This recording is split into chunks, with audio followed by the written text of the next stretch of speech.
How to fix Steam Cloud Sync error. Welcome to Glitz and let's get right into this video. To fix a Steam Cloud Sync error, firstly, to open up your Steam, right-click on it. Then tap on Run as Administrator. Select on Yes in the displayed prompt. This will allow necessary permission to kickstart your Steam. Now, tap on the Steam logo at the top and head to the Settings options. From here, select on Cloud. Now in here, enable Steam Cloud. Make sure that you have toggled it on to the right hand side. Once you have done this, the issue must be solved. If not, check out the storage. From here, tap on the three dot and select on Repair Library. Tap on Yes in the prompt displayed.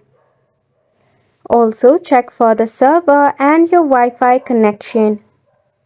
Now, you can also check for the integrity of the file. In order to do so, firstly right-click on the game, then head to the Properties and tap on Install Files. There, click on Verify Integrity of Game Files. This is the game that you are facing the error in. Once you have done these steps, the issue of your Steam Cloud Sync error must be solved. Which brings us to the end of the video as well. Thank you so much for tuning in.